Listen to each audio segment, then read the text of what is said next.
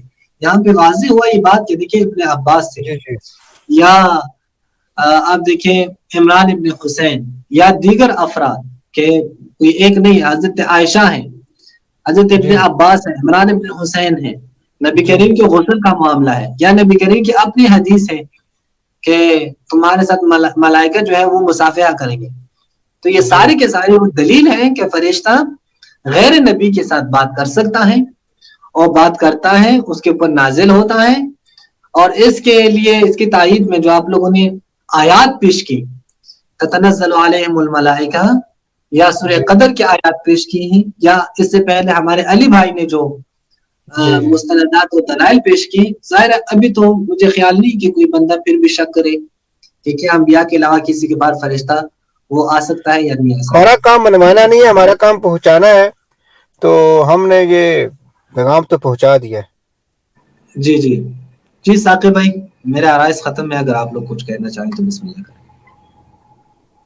نہیں، کچھ لوگوں نے سوال کیا تھا کہ وہ جو تنزل الملائکۃ والروح کے معاملے میں جو تفسیر ہے نا، اس کے بارے میں آپ بتا دیں تو ہم اتنا والا پیش کر دیتے ہیں صرف، کیونکہ وہاں پہ کسی نے یہاں پہ سوال کیا تھا.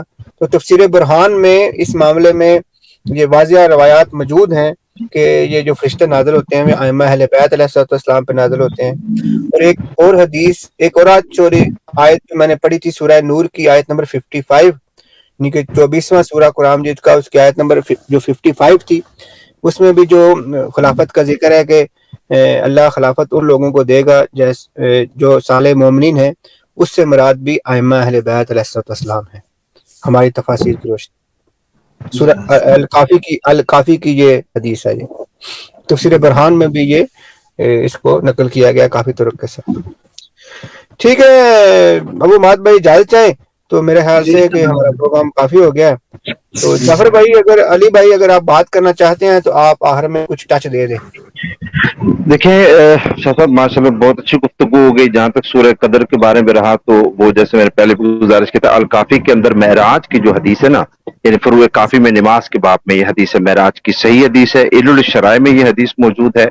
اس کے علاوہ امام سجاد علیہ السلام کی سیف سجادیہ میں جو دعا ہے نا ماہ مبارک رمضان کے سلسلے میں، اس میں یہ روایت موجود ہے. امام علیہ السلام نے فرمایا فرشتے نازل ہوتے ہیں. بصائر الدرجات میں مکمل ایک باب ہے لیلۃ القدر کے بارے میں، اس میں یہ حدیث شریفہ موجود ہیں، اور کافی میں بھی موجود ہیں. ہمارے پاس صحیح حدیث ہے. باقی جعفر بھائی، میں دیکھ رہا ہوں تفسیر قمی میں جو الفاظ ہیں، قال تنزل الملائکۃ والروح القدس علی امام زمانے ہی. ہاں جی، وہ ظاہر جب دیکھیں نازل ہوتے ہیں نا، یہ تو قرآن کی نص ہے نا کہ نازل ہوتے ہیں، اس سے تو کوئی انکار نہیں کر سکتا کہ اس کے لیے کوئی اور دلیل دیں. اب سوال ہے کہاں نازل ہوتے ہیں، کس پر نازل ہوتے ہیں.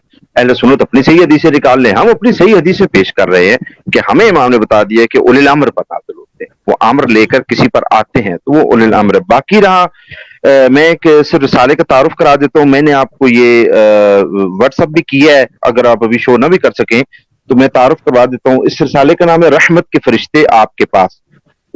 لکھنے والے جو ہیں وہ ہیں عبد المنان راسخ. یہ سر حنفی بھی نہیں ہے، یہ اہل حدیث کے آدمی ہیں. عبد المنان راسخ ہیں. انہوں نے رحمت کے فرشتے ایک رسالہ لکھا ہے، 44 صفحے کا یہ رسالہ موجود ہے. اس میں پوری انہوں نے رسالہ لکھا ہی اس عنوان پر ہے کہ جہاں نبی خاتم صلی اللہ علیہ وسلم کی حدیث مبارکہ کو انہوں نے جمع کیا ہے کہ جہاں نبی خاتم نے فرمایا کہ فرشتے نازل ہوتے ہیں. یہ پورا رسالہ اسی پر ہے. اس میں مختلف حدیثیں ہیں اور صحیح حدیثیں انہوں نے جمع کی ہیں. اس میں مثلا ایک حدیث وہ لکھتے ہیں صفحہ نمبر 7 پر لکھتے ہیں. میں آپ کو وہ سنا دیتا ہوں. یہ میں نے واٹس ایپ پہ آپ کو رسالہ بھیجا ہوا ہے، اگر آپ شو کر سکتے ہیں تو ٹھیک ہے، اگر دشواری ہو تو میں پھر ایسے ہی بتا دیتا ہوں. نہیں پڑھتے، ویسے پڑھتے. اچھا، یہ صفحہ نمبر 7 پر لکھتے ہیں رحمت کے فرشتوں کا نزول برحق ہے. اس میں لکھتے ہیں کہ مسند احمد کی صحیح حدیث میں رسول اللہ صلی اللہ علیہ وآلہ وسلم کے بارے میں آتا ہے کہ آپ صلی اللہ علیہ وآلہ وسلم نے ایک صحابی کے گھر افطاری کی اور بعد میں مندرجہ ذیل دعا کی. دعا کیا کی؟ فرمایا روزہ دار تمہارے ہاں افطاری کریں اور نیک لوگ تمہارا کھانا کھائیں اور رحمت کے فرشتے تم پر اتریں. وَتَنَزَّلَتْ عَلَيْكُمُ الْمَلَائِكَةُ کہ رحمت کے فرشتے تم پر اتریں، نبی خاتم نے تو نہیں فرمایا کہ فرشتے تم پہ اتریں گے تم تو پھر نبی بن جاؤ گے، یہ تو ختم نبوت پہ ٹاکا ہو جائے گا. نبی خاتم دعا دے رہے ہیں اس ایک بندے کو، دعا دے کر یعنی کہ سب کو، کہ جو بھی یہ عمل کرے نبی خاتم اس کو فرما رہے ہیں تم پر رحمت کے فرشتے اتریں. یہ تو نبی خاتم فرماتے ہیں ان کے اوپر فرشتے ہمارے اوپر اترتے ہیں. تو اگر کوئی کہے کہ نہیں، اگر آپ کہیں گے فرشتہ کسی کے اوپر اترا، اب ظاہر ہے ائمہ کا جو مقام ہے وہ ہم سے بلند ہے. ہمارے پاس فرشتے آئیں اتریں ہمیں ان کا علم ہو نہ ہو، لیکن ائمہ کا مقام جتنا جس کا مقام بلند ہوتا ہے اتنے اس کے اوصاف اس کی خصوصیات بڑھتی جاتی ہیں. میں نے جیسے مثال دے دی کہ ہمارے اگر فرشتے خدمت گزاری کریں گے، دیکھیں یہ جو حدیث ہے نا کہ علماء جو ہیں انبیاء کے وارث ہیں، تو یہ اہل سنت بھی جو اس کو نقل کرتے ہیں، اس رسالے میں بھی انہوں نے نقل کیے، تو وہ کیا ہے کہ طالب علم کے پیروں کے نیچے فرشتہ اپنے پر بچھاتا ہے. طالب علم کے پیروں کے نیچے فرشتے اپنے پر بچھاتے ہیں. یہ بخاری نے تعلیقاً نقل کی ہے، ابن ماجہ میں ہے. وہ تو لہٰذا فرشتے ایک عام آدمی کی خدمت گزاری کریں تو مسلمان متعجب نہیں ہوتا، اس کو تعجب نہیں ہوتا کہ ایک عام مسلمان ہے اس کی خدمت گزاری فرشتے کیسے کر رہے ہیں. لیکن جب ائمہ کی خدمت گزاری کریں تو اسے تعجب ہو جاتا ہے، وہ کہتا ہے کہ نہیں یہ کیسے ہو سکتا ہے کہ ائمہ کی کریں. تب تو سرداران بہشت ہیں وہ ائمہ ہیں. اگر فرشتے ہماری خدمت گزاری کرتے ہیں تو یقیناً ان کی بھی کرتے ہیں اور ہم سے بڑھ کر کرتے ہیں، اور انہیں وہ نظر آتے ہیں، ان کے پاس ملتے ہیں، ملاقات کرتے ہیں، گفتگو کرتے ہیں، اور حق سبحانہ و تعالیٰ جو کلام ان کے ذریعے پہنچانا چاہے یا کسی بھی وجہ سے بھیجنا چاہے تو وہ ان کو بھیجتا ہے. اور نہ کوئی بھی نہیں ہے کہ یہ نہیں ہو سکتا. یہ بس میری طرف سے یہ خلاصہ تھا. یہ کتاب میں ڈسپلے کرا رہا جس پر جہاں بھائی ذکر کر رہے تھے، پھر میں نے کہا چلو شو کرا دیتا ہوں. جی یہ ہے رحمت کے فرشتے آپ کے پاس. اس میں انہوں نے وہ بھی حدیثیں لکھی ہیں، جی قرآن کی آیت بھی جو جس سے ہم نے استدلال کیا نا، جی. اور اس کے اس صفحہ نمبر 7 پر وہ حدیث ہے جو میں نے پڑھی ہے، یہ عبد المنان راسک کی ہے. جی جی جی آپ دیکھیں اس پہ انہوں نے اسی قرآن کی آیت سے بھی سورہ فصلت کی آیت نمبر سے بھی استدلال کیا ہوا ہے اس میں انہوں نے. جی وہ بھی انہوں نے لکھا ہے، وہ بھی لکھا ہے. جی جی بالکل وہ بھی لکھا ہے، وہ آیت بھی لکھی ہے. جی یہ اس میں دیکھیں صفحہ نمبر 7 پر میں نے حدیث پڑھی ہے، یہ جو نیچے بالکل ابھی ہلکا سا آ رہا ہے نظر. جی یہ والے فرشتے رحمت کے فرشتوں کا نزول برحق. اور پھر انہوں نے لکھا ہے کہ روزہ دار تمہارے ہاں افطاری کرے اور نیک لوگ تمہارا کھانا کھائیں، رحمت کے فرشتے جی تم پر یہ تھوڑا سا اوپر کریں گے نا آپ، یہ جی یہ اوپر اس سے اوپر لائن میں لے مسند احمد کی صحیح حدیث میں ہے، یہ انہوں نے حکم بھی اس کو بیان کیا ہے. یہ اسی کے اوپر 2 لائنوں میں اوپر انہوں نے لکھا ہے، یہ جہاں حدیث نقل کی ہے نا اس کے اوپر 2 لائنوں میں لکھا ہے مسند احمد کی صحیح حدیث میں نبی خاتم نے یہ فرمایا، تو یہ فرمایا تمہارے اوپر فرشتے نازل ہو. اور آگے یہ پورا انہوں نے اسی پر وہ سارا لکھا ہے. یہ انہوں نے لکھا ہے ان الذین قالوا ربنا اللہ ثم استقاموا تنزل علیہم ملائکہ. یہ انہوں نے اسی آیت سے بھی استدلال بھی کیا ہوا ہے، دیکھ لیں. اور اسی سے اگلے صفحے پر 9 پر انہوں نے وہ والی حدیث لکھی ہے صحیح مسلم اور بخاری کی، وہ صحیح مسلم کی سوری کہ فرشتے تمہارے بستروں پر تم سے مصافحہ کریں، یہ والی حدیث یہ جو ابو عماد بھائی نے بھی استدلال کیا. جی یہ انہوں نے صحیح مسلم سے لکھی ہے یہاں پہ. جی اچھا میں ایک چیز ایڈ کر دوں کہ تفسیر برہان میں تنزل الملائکۃ والروح سورہ قدر کی آیت میں 31 حدیث لے کے آئے ہیں. ہاں جی 31 حدیث جمع کیا انہوں نے. ایسے ہی ہے. تو آپ اہل سنت کی کتاب اٹھا کے آپ جتنی بھی تفاسیر اٹھا کے دیکھ لیں، انہوں نے ادھر ادھر کی باتیں کی ہیں، بس کوئی حدیث پیش نہیں کی. تفاسیر ہے نا اس میں حدیث وہ مجاہد نے کہا ہے، قتادہ نے کہا ہے، اکرمہ نے کہا ہے، اقوال ہے. جی جی جی ایسے ہی ہے، ایسے ہی ہے. ٹھیک ہو گیا جی، یہ ہم نے ڈسپلے کرا دیا. تو علی بھائی آپ آخری الفاظ کہنا چاہیں؟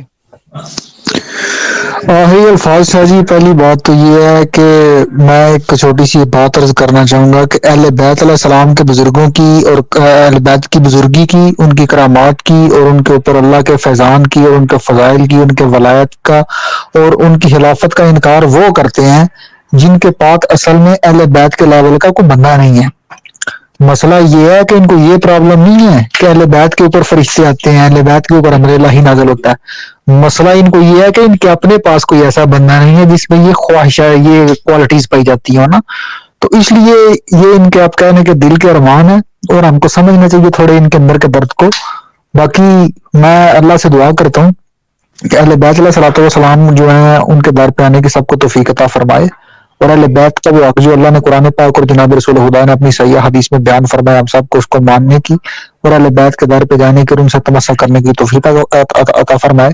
اور آخر میں ایک بات کہوں گا جو میں اکثر کہتا ہوں کہ میں نے پورے پروگرام میں نہیں کی، اور وہ ہے جی اللہ حافظ.